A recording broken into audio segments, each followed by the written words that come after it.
Disclaimer. To the Pharisees and Karens out there. How dare you! All guests on this show do not reflect the opinions of the host. The purpose of this show is to have interesting conversations, stretch our minds, and grow. Not what we want! If you are looking for an echo chamber, viewer and listener discretion is advised. You talk about extreme.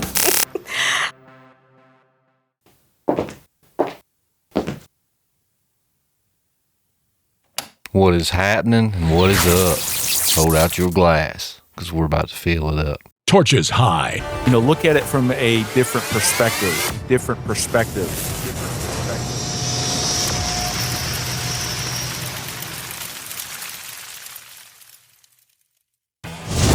Hey guys, what is happening and what is up? Hold out your glass, because you know what time it is. We about to fill it up. Welcome to the Prometheus Lens Podcast, the place where the conversations are always enlightening. I'm your host, Doc Brown, and here we like to use the allegory of the Prometheus Lens to take a second look at everything. Hey, if you're new to the channel, welcome to the hero's journey. Be sure to hit that like button, hit that subscribe button. Down below is our banner with all of our social medias at their various platforms. Do yourself a favor and check those out. Well, hey guys, I got a great episode for you lined up once again. I know I say it every week, but I mean it every week. Now this is a woman that I've seen her stuff for a while now. Actually spent some time with her in the woods with Operation Smoke. But I'd like to welcome to the show first, hopefully first of many, Jessica Jones, the Cryptid Huntress. Jessica, thank you for coming on today. Hey Doc, thank you for having me. I'm happy to be here, and it's good to see you again. Oh yeah, 100%. Hey, just maybe for those that been living under a rock or maybe not that involved with the cryptid space, just introduce yourself to the audience, give a little background, what you're into, what your show's like, and just give everybody a feel for Jessica Jones. All right. Well, I'm Jessica Jones. I'm a longtime Bigfoot field researcher. Actually, I'm just a cryptid field researcher. Started off back in 2011 doing field research down in the southeastern region of the United States. I'm actually from Georgia, and I'm on 4 separate field research teams. And I was never, ever, ever expecting to speak publicly about my research until about 3 or 4 years ago.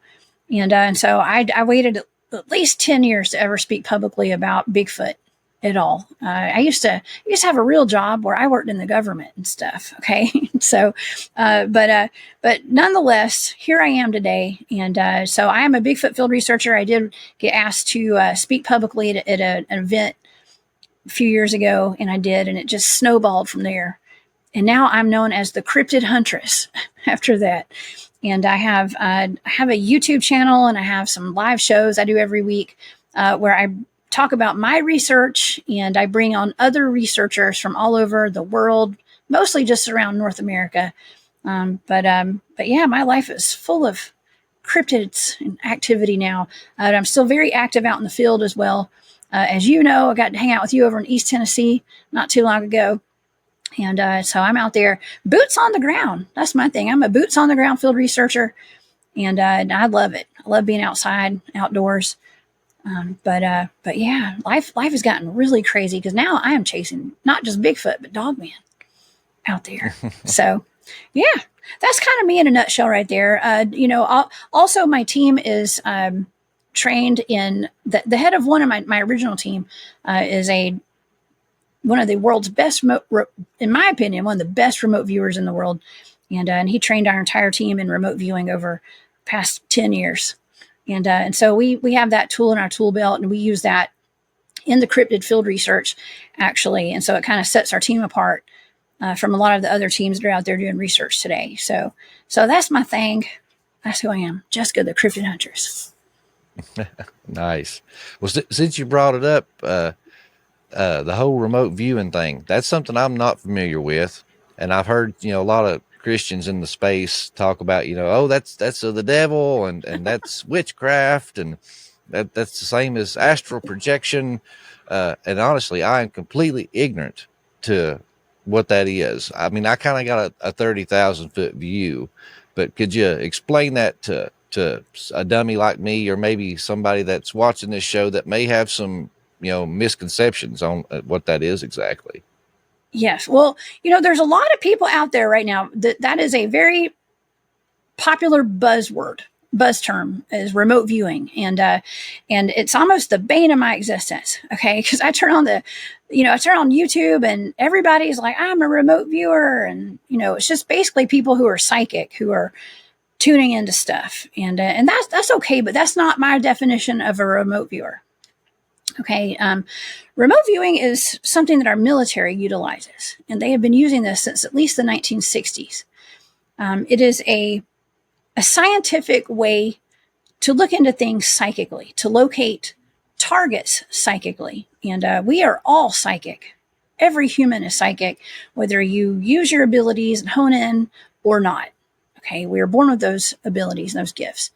And so back in the 1960s, the Soviets were using remote viewers, psychic spies is what they're called, to go locate targets. These are we call them blind targets. And that's, hostages, coordinates of, locations where people are being held, or there's people hiding out, or places that need to be bombed or whatever. They were sending in psychic spies to go look into, get information. And so Russia was doing it during the Cold War.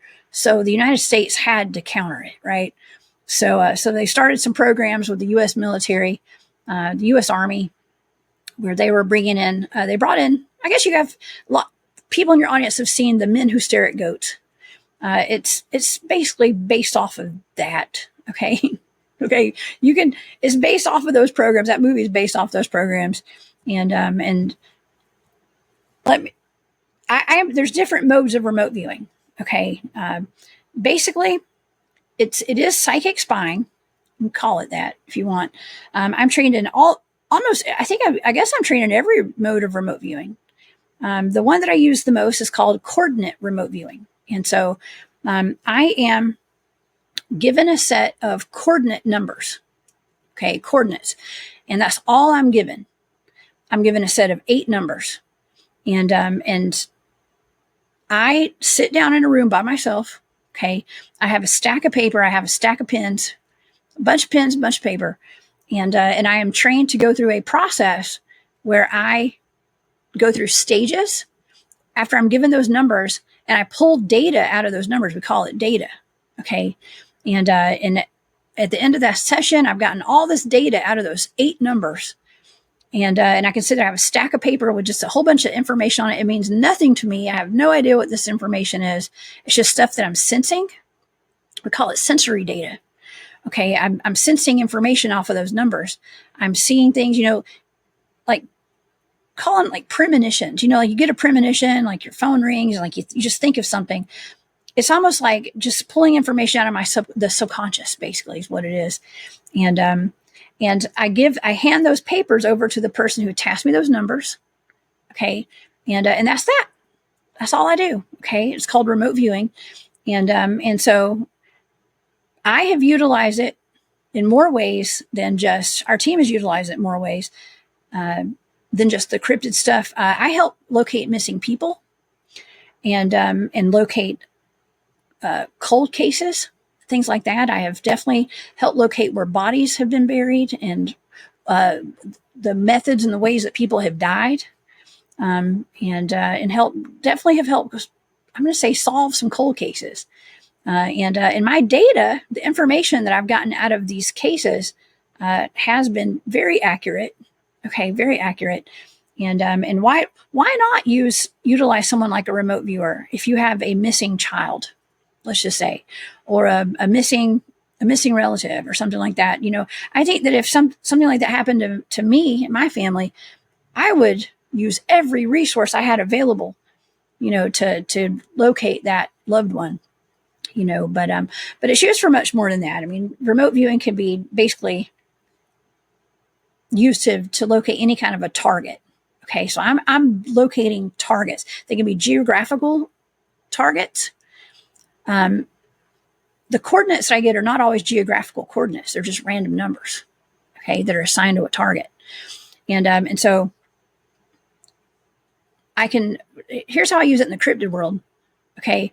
If my team is going out to a location and we're wondering like what kind of activity is going on there, what kind of cryptids we have there, what kind of history is on that land. Someone on my team, and these are blind coordinates, so we don't know what the targets are going to be, but somebody will send me some coordinates and I'll sit down and do a session and we can pull out data from that location to find out what's going on there, like portals, Bigfoot, Native American land disputes or something. All sorts of stuff. We can find out what's going on there on those pieces of land. They're doing remote viewing on it, which is kind of cool. But yeah, the target can be pretty much anything. Going back to events in time, okay, different times in history. We can go backwards in times. We can go forward in time. I can remote view off planet. As a matter of fact, this week I just covered the Cydonia complex on Mars was given to me as a coordinate remote viewing target. Okay, and we went over that on a show on my channel, actually, and that covers the face on Mars that people talk about and the pyramids, and these are all alleged. Okay, but the remote viewing data suggested that there actually was a civilization on Mars. Okay, through that data, that was a blind target. So it's just interesting. I do it as a hobby, and I love it. I love it. I think it's a lot of fun. And the people that are on my team are, a lot of them are former military and currently, contracted with, Department of Defense and stuff like that. So it's an interesting thing to do and a really cool hobby to have, I think. So you didn't have to sign some contract with the devil and No. cut yourself and bleed onto the paper, or No. sit in a pentagram with a bunch of lights and say a bunch of chants from a medieval grimoire. None of that kind of stuff. No. Huh? No, I would not do that. If it required that, I would have walked out. Okay. Absolutely not. No, that's not my thing. Yeah. No. Yeah. I have and that's something else when I came out as a remote viewer publicly, it was hard enough coming out as a Bigfoot researcher publicly, but I got more pushback from talking about remote viewing. Because it is, I want to say misunderstood, but some people understand it just, as it is. Here's my thing. Like, that's why I kind of explained in the beginning when I started talking about it, that there's a lot of people who claim to be remote viewers who are not talking about the same remote viewing that I do. Okay. It's different. It's not just looking at something psychically. This is something that I have been trained in. This is a science. Okay. It's a science that has been studied. It's a program. Okay, let's call it a program, I guess. Yes, there are different modes of remote viewing. The coordinate remote viewing is one that I prefer to do because there's data, tangible data that I can hand people and actually show my audience. I do a show every Thursday night just on my remote viewing targets that I've been tasked with, and so to show the audience the process, you can see every bit of my thought process and everything that goes into all this. It's all on the paper. It's in the data. Okay, so it's just important to note that militaries, governments all over the world do utilize remote viewing, and I have a friend who is a sniper in the military, and he has assured me that every unit, every sniper unit he's been a part of has been assigned a remote viewer. So they are heavily utilized in the military, from what I've been told. Wow. Yeah. You don't really know how deep the rabbit hole goes until you jump into it. Right. Exactly. And you had mentioned too, your boots on the ground. You've been a member of several teams throughout your time doing this, and you said you even did it for 10 years before you even started talking about it. Yeah. Do you want to just kind of give us a walkthrough, like, what is a team? What do you guys do when you go out in the woods, and any kind of, cool, weird stories that you might share with us, kind of give us a little inside view? Oh, yeah. Well, like I said, I'm on several different teams, right? And all the teams are different. They're very similar, but they're all different. And the very first time I ever went Bigfooting, okay, with a Bigfoot research team. I was not a member of that team yet. And by the time I left that weekend, I was a member of their team. You ever sit around a fire and think, if Bigfoot wore a hat, what would it be? Well, I found it. It's from a brand called Soul Squatch. This isn't your typical tourist shop Bigfoot merch. No basic silhouette slapped on and called a day. This is a Squatch-approved gear, rugged, intentional, and made for folks who still believe that there's mystery in the woods. They've got leather patches, PVC patches, embroidery, even a fresh take on the classic footprint, and everything's built to handle a real trail. Doy and Brittany created this brand from real obsession, real hikes, and a real love for the legend. Head over to thesoulsquatch.com and gear up with the rest of the fellow believers. Because legends don't die, they evolve.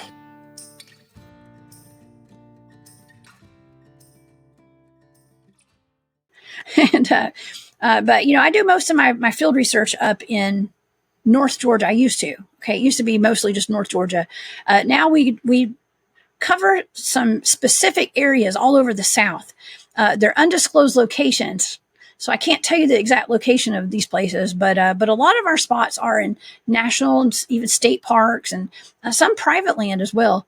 But it's some of the main places we go are in national parks.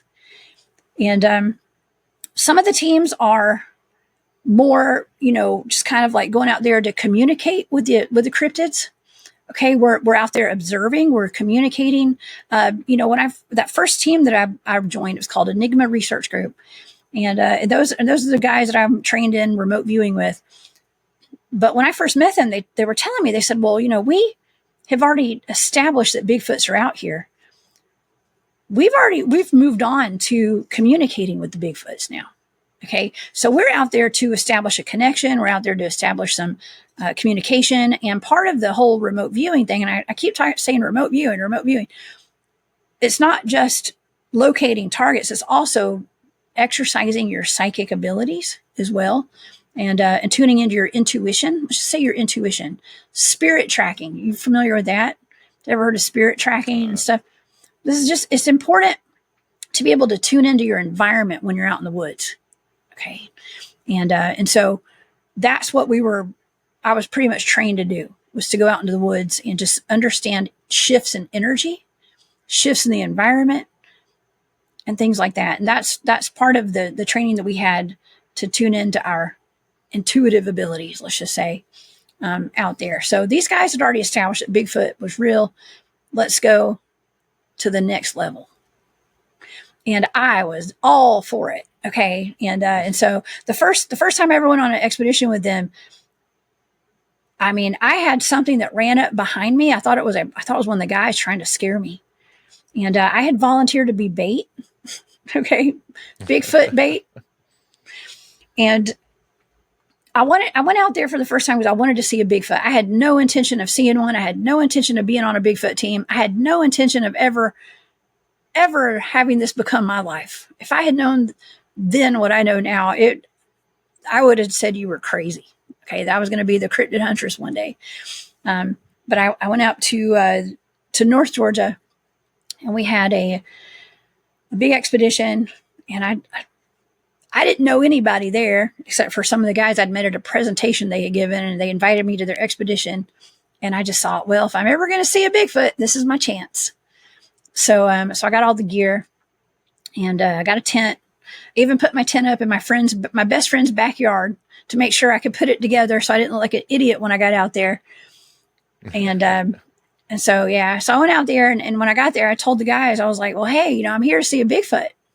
So put me in a weird predicament out there so that when I get out there, I see a Bigfoot. Okay, I don't care how wacky it is, how dangerous it is, just put me out there. And I want to go with whoever's going to do the most weird, dangerous black op event tonight. I want to go with them. And so they put me with some of the old. I don't say they were old. I just mean they were like you with a redneck in overalls. Yeah, of course. We're all rednecks in overalls. What are you talking about? Get her done. Get her done. It was basically, yes. Shout out to Craig, because that's who you're talking about. You just don't know it. Yeah. So I went out with, there was like 5 or 6 guys, 2 of the original team members I was with, and some other guys that were from out of town that came in that ended up being like some of the big names in Bigfooting back then. And I didn't know who they were. I was just hanging out. I just want to go see a Bigfoot with some strangers in the woods. And so we got up to this like field, and they were like, okay, well, I volunteered to be bait, and they were joking around about how they were going to make me bait because I was, I'm a female. They weren't used to having females out there with them. And they were like, well, we're going to use Jessica as bait. And I was like, okay, well, just show me what to do. Tell me what to do, and I'll do it. And one of the guys goes, okay, Jessica, we want you to walk up this field by yourself and make it up to that tree line. And I was like, all right, cool. And so I didn't have a flashlight on me. I had a headlamp, but they had told me not to turn it on. And, they're like, we don't use flashlights out here and stuff. And I was like, but it's in the middle of the woods. Okay, cool. So I was not going to do anything that they didn't do. And so I had a backpack that had some snacks and a water in it or something. I had nothing other than just peanuts and a bottled water in my bag. And I decided, they were like, hey, walk up to that tree line by yourself. We're going to sit down here at the bottom of the hill and watch you through our thermals and our FLIR or whatever they had. And I think they had some lawn chairs or something. They took their camping chairs and everything, and they were just kind of sitting there watching me get eaten by a Bigfoot, basically is what they were doing. And so I just took off walking. Now, let me describe the landscape. Was that there's like this, it's just a big hill. I'm going to say it's about a football field, about 75 to 100 yards and going up into like a mountain, basically, right? And it was open field, like a meadow kind of, and there was a big tree line up at the top of this mountain. And they just said, hey, walk up to that tree line. And I thought, well, okay, well, if anything happens to me, at least they can tell my mom what happened to me. Because, back then, this is a long time ago.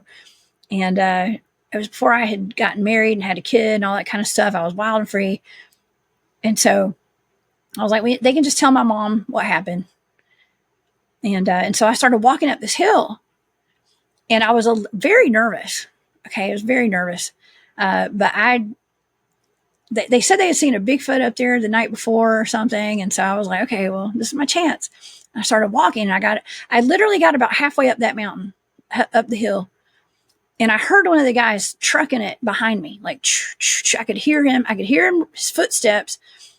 I could feel the energy of it. Like I could feel it. I could feel the footfalls. And I played rugby in college. Okay. And so I knew what it was like to somebody was coming up to tackle me. That was the feeling that I had. I was like, they're coming up here to try to scare me. And I was like, that's weird. Cause I was just trying to make it up to that tree line.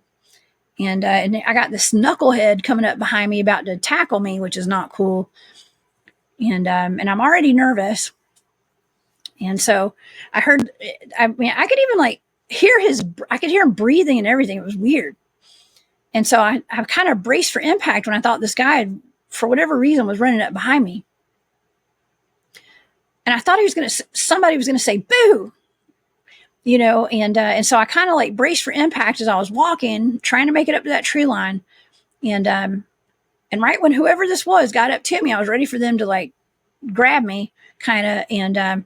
And something, whoever it was, swept my legs out from underneath me from behind. And they kept running. And I lost my balance a little bit. And I looked over, and there was nobody there. And I thought, man, that was weird. Okay. And I was already nervous. And I was confused. And I was expecting to see one of the guys. And there was nobody there. And so I looked immediately, and I know that I had lost my balance because my hands kind of went up in the air just a little bit, which, by the way, this was the distress call to put my hands way above my head. And I didn't, and I purposely, I remember when it all happened, I kind of kept my hands down because I didn't want them to think that I was in distress. But I was just so confused. I was looking around. I was kicking around, trying to see if I'd tripped over a stick or a log or fell in a hole or something. And there was nothing there. So I was like, okay, well, that was just weird. My mind was playing tricks on me, or, I don't know. I must have been nervous. That's what I kept thinking. I was like, I'm just nervous. I just imagined that, I guess. And so I just kept walking. I was like, all right, put on my big girl panties, and I just kept on walking. And so I got about almost to the tree line after that happened. And Craig, one of the guys from down at the bottom of the hill, did come walking up behind me, and I heard him walking too, but he was walking quickly, and he was trying to catch up with me because I slowed my pace down a good bit, because at that point I was very nervous and a little scared. I was a little more hesitant to get up to that tree line at that point. Okay. But I didn't want to look like a baby. So Craig came up behind me, and I said, "Hey, are you a human?" I said, "Are you a human?" And he goes, "Yeah, it's me. Are you okay? We saw you, kind of throw your hands up, but we didn't know if you needed us or not." And I was like, I told him what happened. And he said, "Whoa." He goes, "Well, let's go back and see where that happened. Let's see if there's anything there." He pulled his flashlight out and walked back, and we went to the exact location. There was nothing there for me to have tripped over or anything. And he kind of hesitantly said, he was like, well, when I explained to him what happened, he said, "Well, have you ever heard of a cloaked Bigfoot?" And I was like, "No." I was like, "I just heard of Bigfoot." He goes, "Well, there's they say that they're able to cloak and become invisible, and they're there and we just can't see them." And he was kind of explaining it to me. He was like, "I'm not saying that's what that was, but it's a possibility. That could have been that. I don't know." And let's just say he and I ended up walking back up to that tree line. And as we did, the guys were watching us down at the bottom of the hill through their thermals and their FLIRs. And I walked over to the right-hand corner of that tree line. And as I stood there, I was just standing there. Something drew me over to that corner. And they said that a Bigfoot peeked its head up from behind the tree directly in front of me and stared at me for a while. And I didn't have a radio. I didn't know. And so anyways, that was my first experience. I didn't get to see that Bigfoot, but it was right there, and all the guys were watching it, looking at me right there in the corner of that field. Now, was that thing that swept my leg out from behind me, was it a Bigfoot? I can't say it was. Okay, but it was something. And and it was something. I mean, it maybe could have been a ghost or something. I mean, I don't know. It was kind of weird. Could have been a cloaked Bigfoot. It was definitely something. Whatever it was the beginning of my Bigfoot journey. And you were hooked after that, huh? I was hooked. Well, we even had more activity the next night we were out there. And we went to that same field the next night. And we ended up having so much UFO activity out there that we had missing time. I had all sorts of crazy stuff that happened. That was actually the event that got the head of our team to decide he was going to teach us remote viewing, because we were having so much, I'm going to say, just paranormal activity out there. Not only were we having cryptid activity throughout the entire area from all the different teams that had branched off throughout the whole area, the whole weekend, but we had a lot of UFO stuff happening out there, and red lights in the woods out there with us, and orbs, and you name it. It was just nonstop the entire time I was out there. So that's how I got into Bigfooting. That was my first trip out there. And we have, I go out to that same location pretty often still. I still like going out there. And it's still full of activity, absolutely full of activity, and full of Bigfoots out there. If anybody wants to go have a Bigfoot experience, you can go to the East Tennessee mountains, Western North Carolina, or North Georgia. And I can promise you're going to find some Bigfoots out there. So you are, I guess from just talking to you, you have the Gigantopithecus camp, and you have the Spirit camp, and then you have the Scott Carpenter's, the Nephilim camp. Do you have a camp, or do you think it's kind of like a smorgasbord mixed bag deal? I'm if you had like a multiple choice, I'd be D, all of the above. Okay. That's been my experience. I think that there's a variety of Bigfoot. We got like you said, the flesh and bone camp. We have the interdimensional camp, or the X Factor. That's what my team likes to call it, the X Factor. Okay, I don't believe that all Bigfoots are just like interdimensional. I think they're all different. With the price of eggs and bread slowly approaching a day's wages, it's more important than ever than to secure the value of your dollar. One thing that has remained steady is gold and silver throughout the ages. Back in Roman times, a piece of gold would get you a toga. That's the equivalent of $3,000 today. That still remains true to this day. For a full suit, shoes, tie, you're looking at about $3,000, because gold and silver holds its value. So if you're tired of watching the value of your dollar go down every single day, it's time to get off your hands and make a move. I've recently teamed with Cornerstone Asset Metals. Reach out to those guys for all of your financial needs. It's time to trade in that forever devaluing dollar into hard assets that you can hold, like gold and silver. Be sure and check the link down in the description or the number on the screen. And hey, tell them Doc Brown sent you. Okay, and what is interdimensional anyways? Okay, I think that Bigfoots can access Earth's natural portals. I think that is a thing. Okay, so I think humans have paranormal and abilities in the X Factor as well. Okay, just like Bigfoot. So I'm a all of the above type of a person. I think there's such a variety. I mean, we've encountered Bigfoots out there that are just out looking for food, and they're animalistic, and they look like, more primate. And then we have Bigfoots out there that look like Neanderthal humans and things like that are, I'm not saying they're any more intelligent than any of them.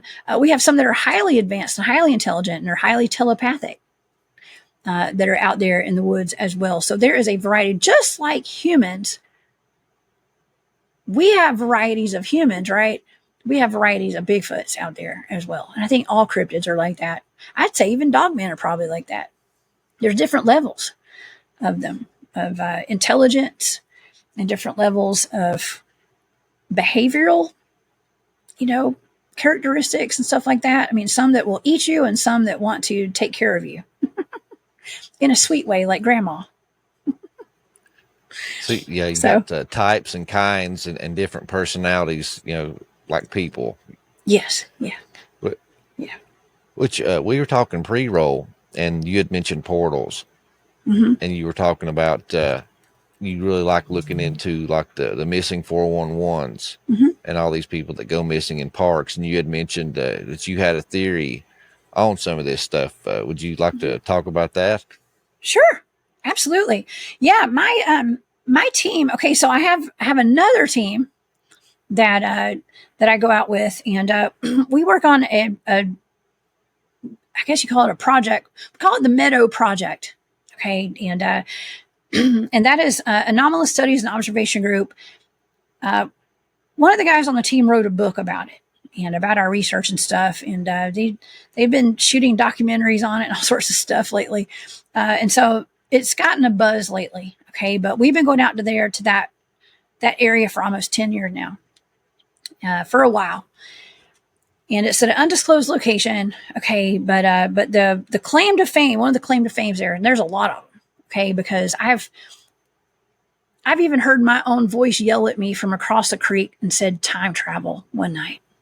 Okay, so I don't know what's going on out there. There's just a whole lot of high strangeness. But one of the claims to fame out there is that we have recorded what we consider to be a portal out there in this area. And we sent two of our teammates in to check it out, and they didn't know they were going into anything. Okay. But once they got to this thing, their heat signatures disappeared. And that it wasn't until they stepped out of it that their heat signatures reappeared. Now, what I'm referring to is the cube. Okay. We call it the cube. I'd never heard of another cube found by any other team or anyone else, any researchers, until someone sent me a link to one of those David Paulides films, one of those Missing 411, the UFO Connections, I think. One of his films that he made where there was a hunter that was out hunting elk, I believe. And he went to go shoot some elk. And he came across a clear cube. Now, this cube is similar to what my team encountered out in the middle of the woods in the middle of the night. He said that the next thing he knows when he got up to this cube, because he described it as a spacecraft, and he saw this invisible, it was like an invisible cube kind of. He said the next thing he knows, he's inside the cube with the elk going into outer space, is what he said. And yes, my team had had this cube experience back in, I think it was 2017 or something like that. I mean, it's been a while. And it was late one night, and the team had dispersed out into the meadow and into small groups, small teams, and had posted up in different areas of the meadow. And one of the teams was posted at the front of the meadow, and it consisted of David, Terry, and Kristen. Okay.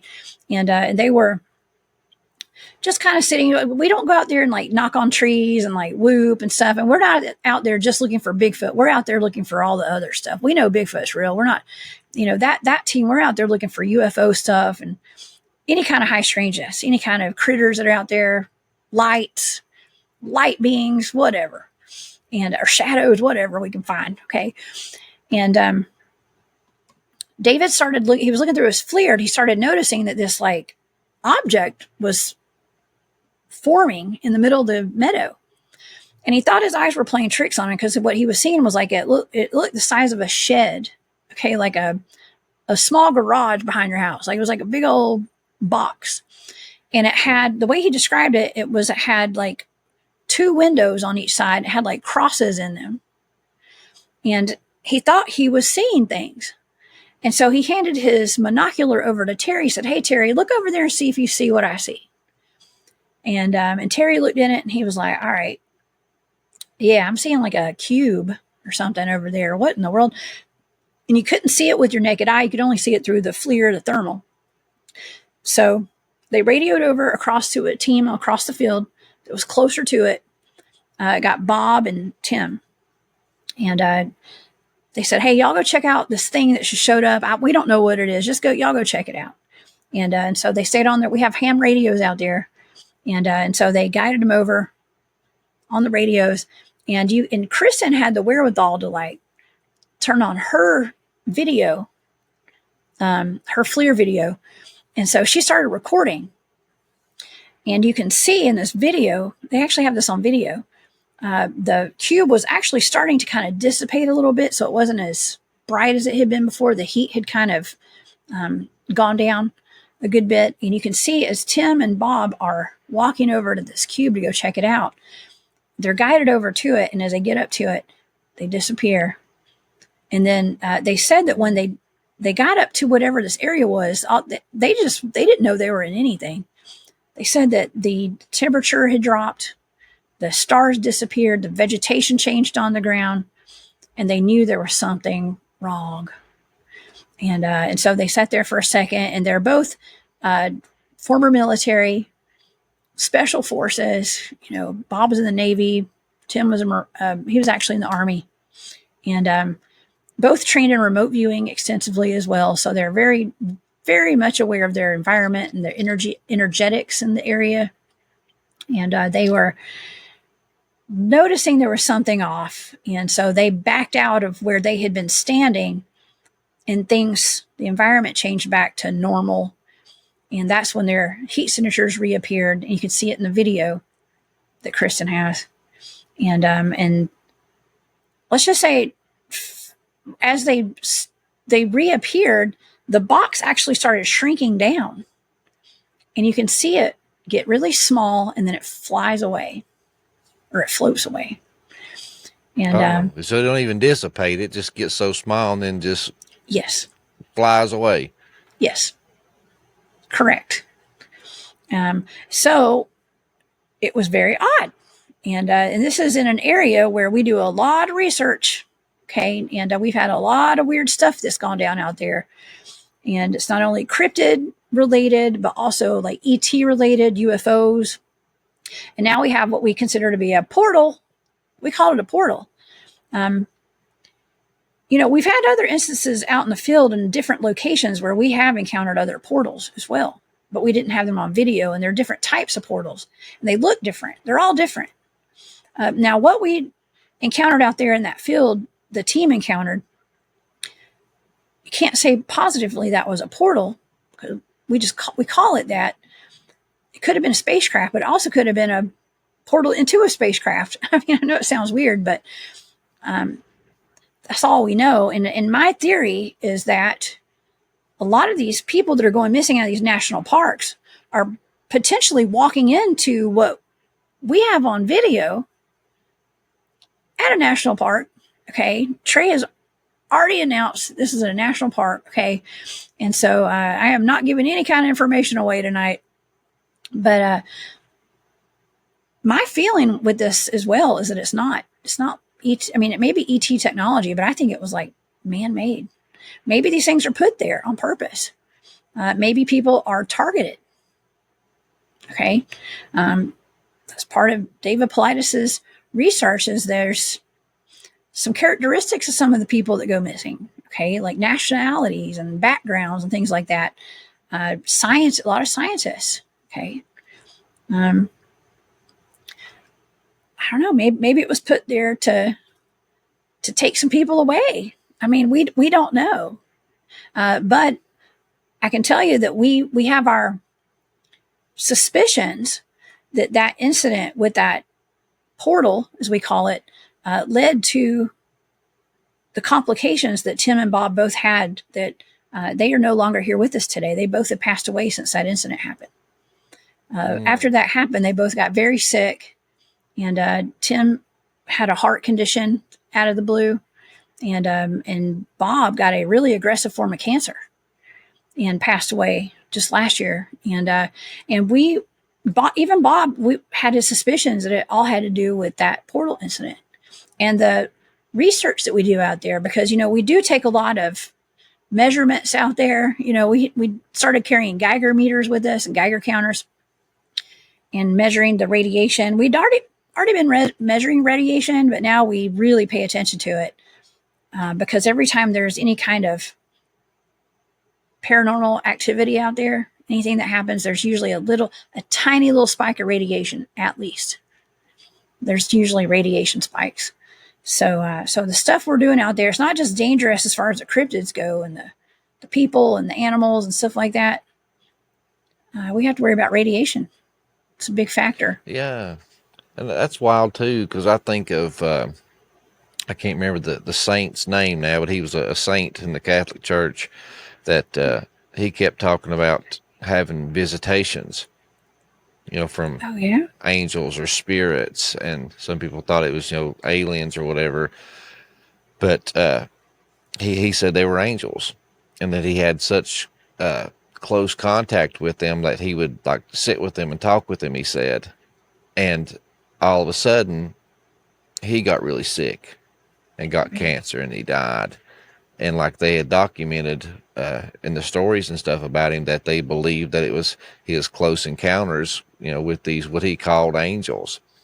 And I had recently spoken with Dr. Greg Little, and he wrote a book with Andrew Collins a few years back called The Origins of the Gods.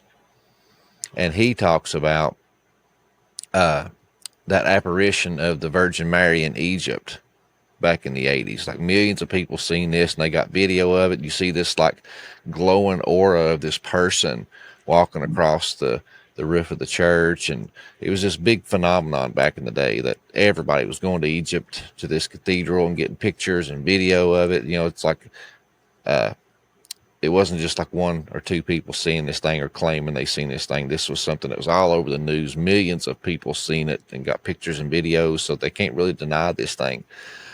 And they even covered Joan of Arc and her visions that she had that she's seen angels and described them as these glowing beings and things like that. So he theorized in his book, he wasn't trying to de-supernaturalize anything, but he was trying to find like scientific stuff to merge it with. And he said, one of the correlations that he found was plasma and plasma fields. And he even called them, some of them, plasma portals. Are you a hunter, a hiker, or just an outdoor enthusiast? Well, if you are, you know that good quality gear is hard to come by. And finding all-American made is like finding Bigfoot in the woods. Hence the name of Squatch Survival Gear. Head on over to squatchsurvivalgear.com. Use the code PLP10 for 10% off store-wide.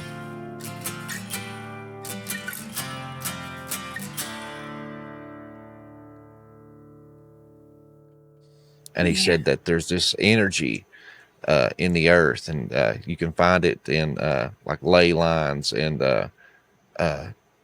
like different spots of the earth and fault lines, that this energy that the earth creates, that it basically tries to seep out of the earth, and it's this electromagnetic plasma, and it comes out in these fault lines and these ley lines and different things like that, and it materializes as these glowing orbs or manifestation looking figures and things like that. And he was saying in the book, he said, I'm not saying that every time somebody has a vision or sees a portal or some kind of glowing orb, that it's just all science. It's just this energy, leaving the earth. He said, no, he said, I think it's basically how he described it was a tool that supernatural or interdimensional beings use to communicate with us or to cross over into our dimension and or realm. Yeah, I've always said that cryptids, Bigfoot are able to access Earth's natural portals. Okay, and people are always like, "Well, Bigfoot's interdimensional," and so I'm like, "Okay, well, what does that even mean?" Okay, like, I mean, I guess they can change their vibrational frequency, I guess, to go into another dimension. I mean, okay, totally. Okay, anything is possible. I've seen some weird stuff. Okay.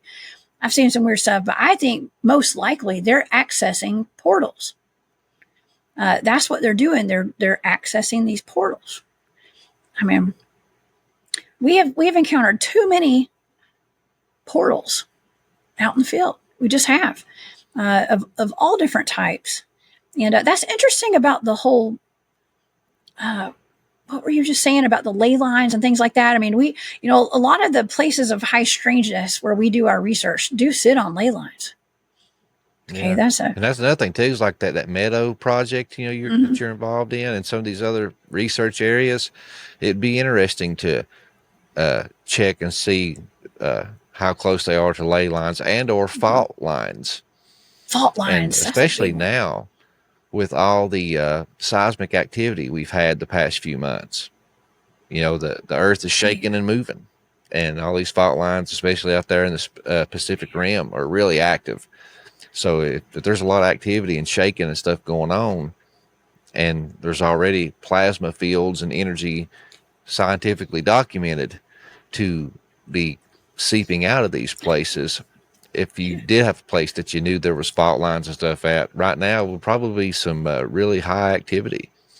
Oh yeah, for sure. I've never even thought about the fault lines. Okay, I mean we do discuss the ley lines quite often, but not the fault lines. You just gave me some new homework for tonight. Actually, yeah. You're welcome. Yeah, thank you. Thank you. You may have to come on my show sometime. We'll talk about it. Okay. Oh yeah. But yeah, that is really interesting because I need to look to see where all the fault lines are. I just, man, I mean, we've had, I don't know why I'm thinking about this. You said something about the plasmoid, portals and stuff like that. We've had something that happened up in the same area where I had the whole invisible thing run up behind me and sweep my legs out from behind me. That same area in North Georgia. I was up there with my buddy Tim, one of the fellas that passed away. after he went into the portal. Tim and I, and we were up there with our whole team, but we had a group of people with us, and we had gone up late one night to do some research in one of the fields, and this fog started following us down the mountain. And it was, I'm going to say, it was the top 2 times. Okay, because I don't get scared. I really don't. I don't get too scared. I get uneasy sometimes. Okay, but I've never. I don't run. Okay, we don't live in fear. But it was unnerving.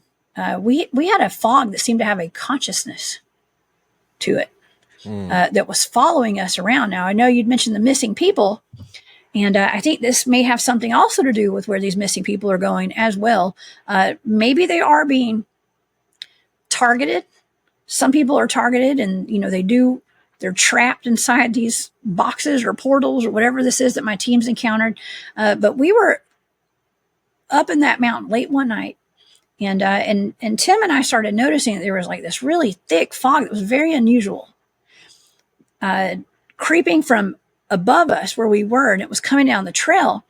And every time we would go down the trail, it would go down. If we'd speed up, it would speed up. If we slow down. If it stopped, it would stop.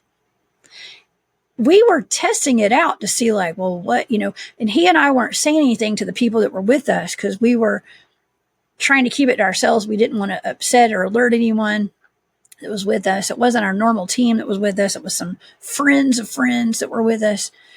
And so he was keeping an eye on it, and I was too. And something was giving us a really bad feeling about this fog. And it's like, why would fog creep you out so bad?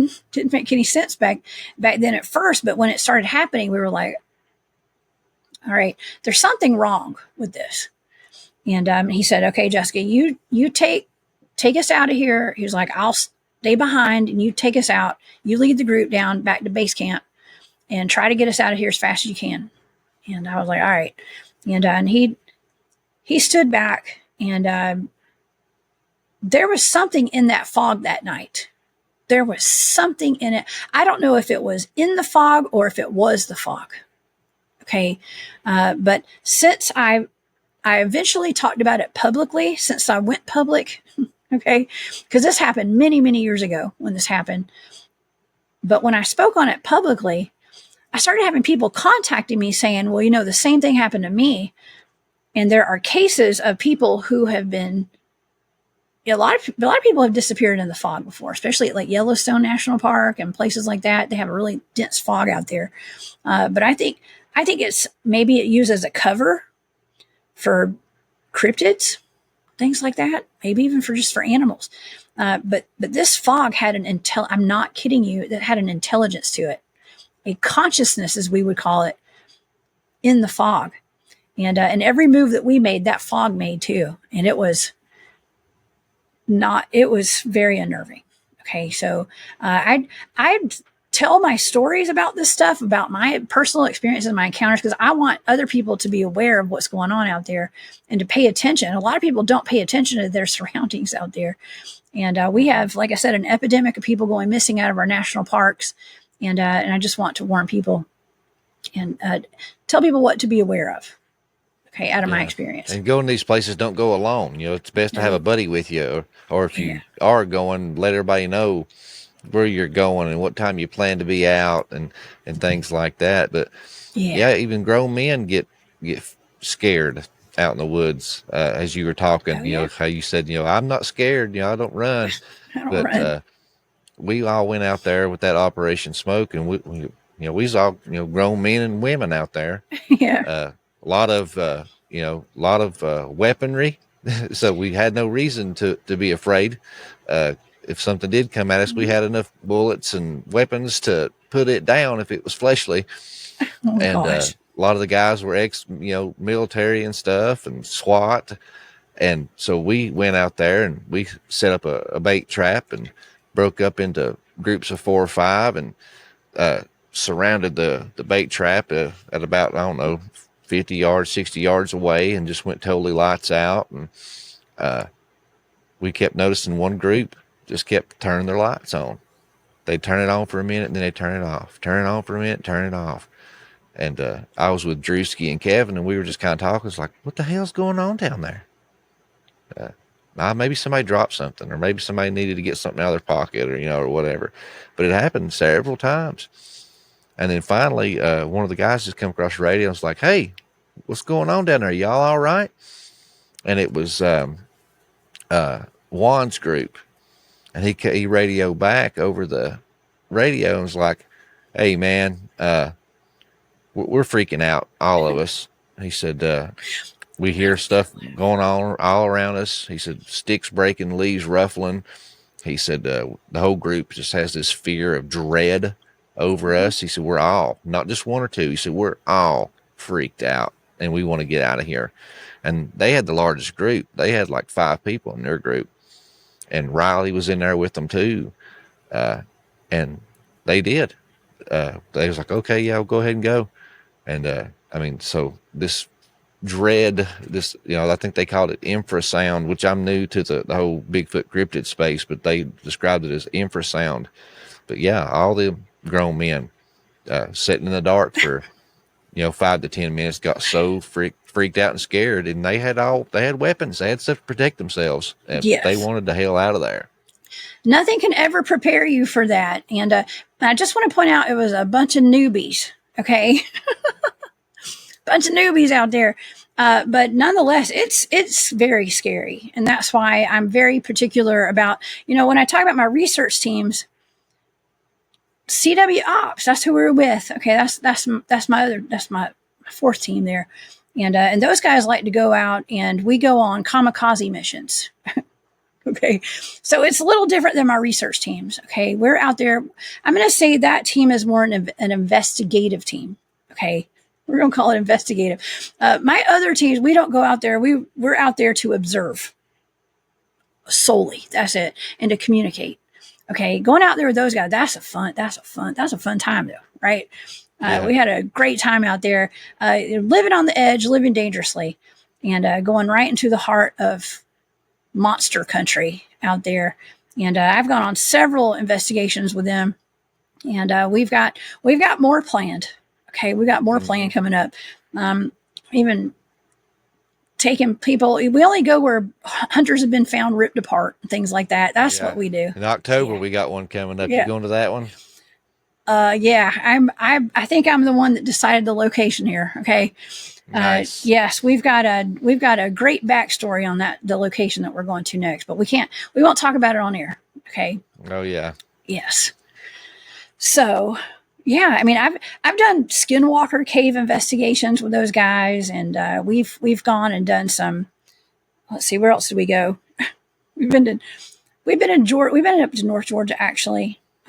Had some pretty cool activity. We've gone dogman hunting in Alabama. We ended up having Bigfoot activity instead of dogman activity out there. But nonetheless, a couple of the guys, Brian and his dad had had an encounter with their nephew out there in the Alabama forest up in North Alabama, one weekend or one night actually, where they didn't know if they were going to make it out of there alive. They got surrounded by what they were convinced were dogmen one night, and scared them enough to.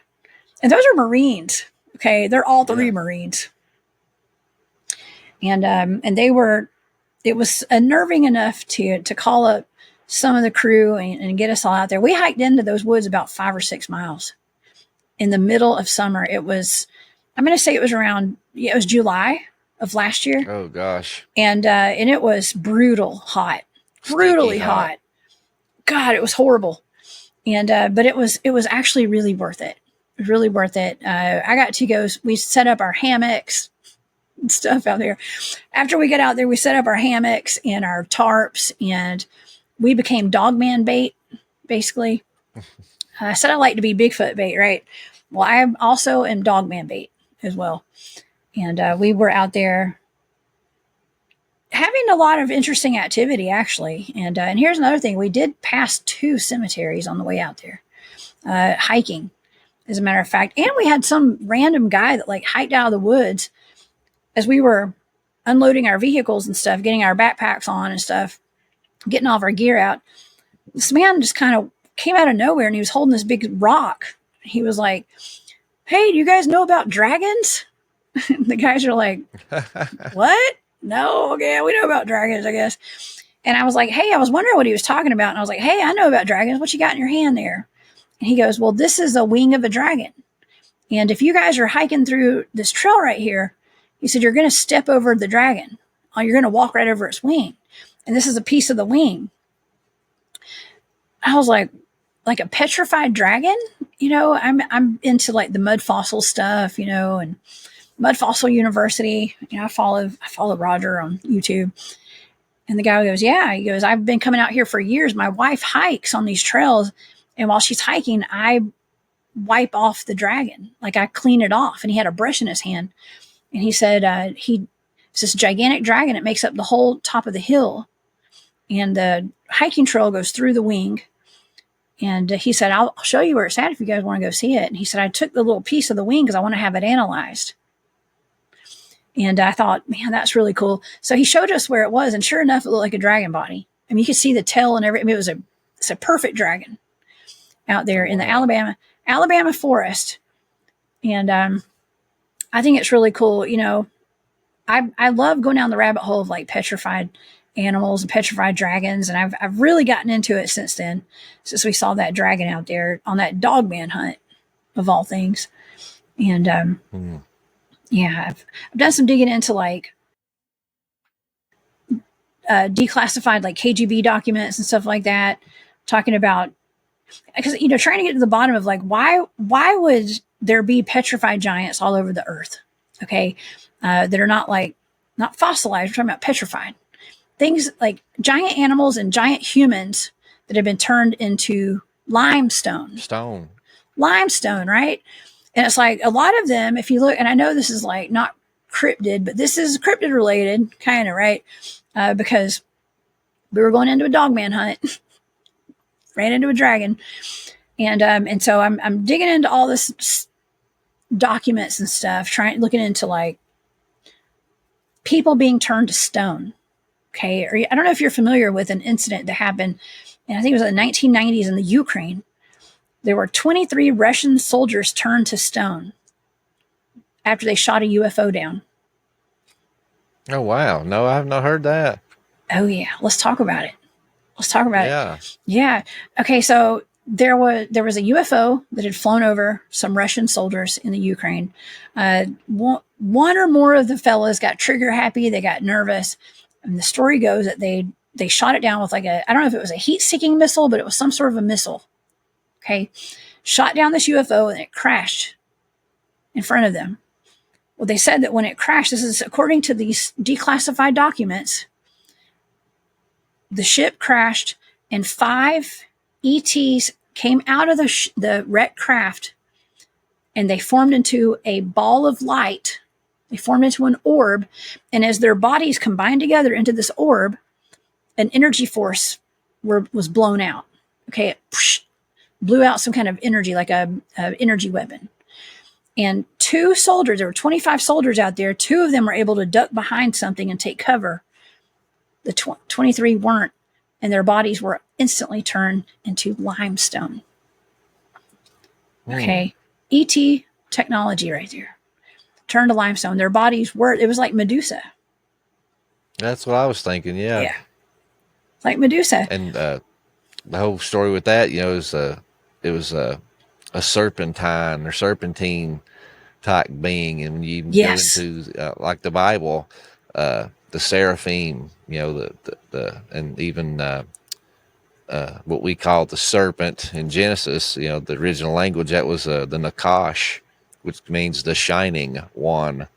Whoa. Yeah, so you have these shining ones with these serpentine type descriptions, and that's something that's universal. You go to India with the Rig Veda, they talk about these serpentine type entities, and they have shining ones. You go into Egypt, what is that? The Edfu building texts specifically mentions shining ones.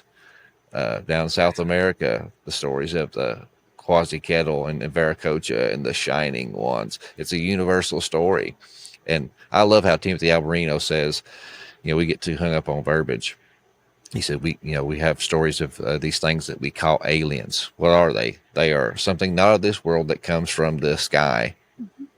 He said, Genesis 6 talks about what? Something not of this world that comes from the sky. He said, and every civilization has this story. He said, so textbook definition, they are not of this world. So therefore, if we just went by textbook definition, all of these things that we're talking about are extraterrestrial because they are not of this world. Oh, yeah. Absolutely. Oh, my gosh. Wow. That's pretty amazing. Yeah. I mean, yeah, if you look all over the world, I mean, all over the world, they have stories of Bigfoot as well and things like that. They're just called something different. Okay. But, I don't know. I really like to talk about the whole petrified animals and the petrified humans, and I correlate it to that UFO encounter. Okay. Because that's just something that I love connecting dots, just like you do. Mm-hmm. Okay. We both love connecting dots. Right. And you got to wonder, like, what was there one event? Could there have been like one event in the world that happened? Did something happen that like just turned everything into limestone instantaneously at one point? They say that some of those petrified giants, like the humans, their faces are all looking into the distance, like in the same direction. Yeah, the Great Flood, the Great Deluge. Yeah. Yeah. Something happened. Something came down from the sky or something. And you say it just makes you wonder, could there have been some kind of extraterrestrial technology that came down and wiped everything out, turned everything to stone? Okay. It's just something to think about. Oh, yeah. 100%. Yeah. Man. Well, Jessica, man, I really appreciate you coming on, and I'd love to have you back, and maybe we can deep dive on some of these things that we just kind of touched on. I know the whole the mud fossils and that kind of stuff. That's something really interesting that in my early conspiracy days, just kind of doom scrolling, seen some of those videos and I found interesting, but I've never actually took a deep dive on, if I'm being honest. But I'd love to deep dive on some of this other stuff with you.